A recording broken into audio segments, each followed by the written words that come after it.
It's really a great honor to be here with distinguished panelists.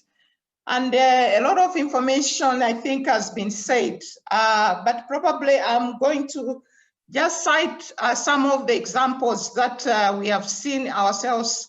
I think ICRISAT, we have probably set an example on how this exchange of information can take place. We have an advantage of having our headquarters based in India, which works very closely with government and private sector.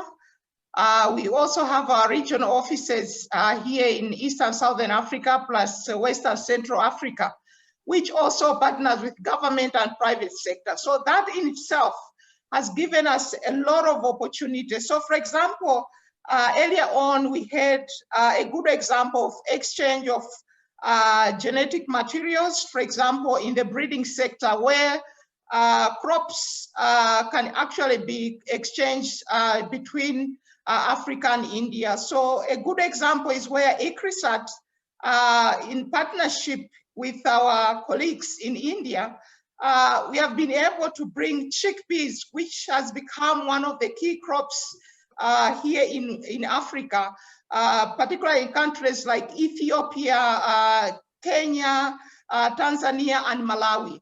So in this process, it's basically the scientists across the two different countries which have really brought a lot of partnership, making sure that we are not just reinventing the wheel, but there are things that we can quickly adapt to the different countries.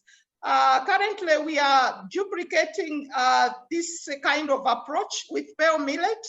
Pearl millet being one of these smart crops that we are talking about. And here in Africa, our problem has been low productivity because we are still using unimproved varieties. But in India, they have already hybrids. And there is a public-private partnership already that is taking place in India with the support of ICRISAT. So again, that has already been replicated in West Africa. We are also doing that in Eastern Southern Africa. The other area, I think, it's the agribusiness incubation support and scaling up.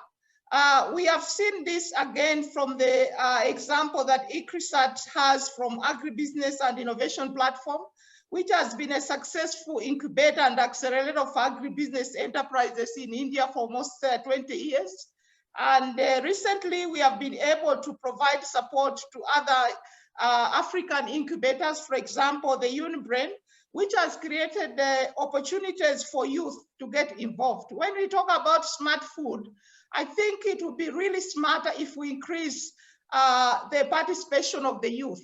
And one way is to make sure that there is a business aspect of it, because Africa, as we all know, that it's one of the continents with the youngest population, with the 60% of the population being youth. And we have an aged farming community, so we need to replace them. And when we are introducing these crops we call smart, there has to be a great opportunity to attract the youth, part of which is this agribusiness incubation. We have also heard from the SourceTrace, the digital agriculture platform. This is really a great opportunity again to bring the youth. Youth today, they don't want to go into the analog platform where they can do things. They need to have a digital platform.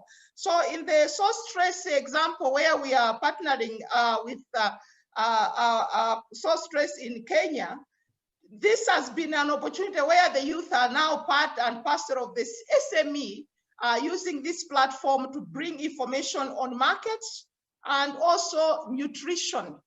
The other part, I think there's been also an emphasis on capacity building. This area cannot be re-emphasized.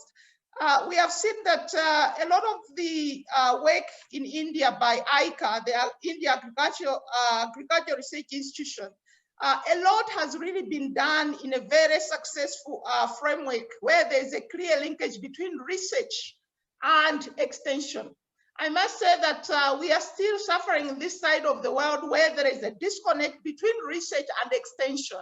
And when we talk about smart crops, we can't afford to have research that generates results and put them on the shelf for a longest time. We need to make sure that whatever we are generating moves very quickly to the target population, the smallholder farmers, the consumers.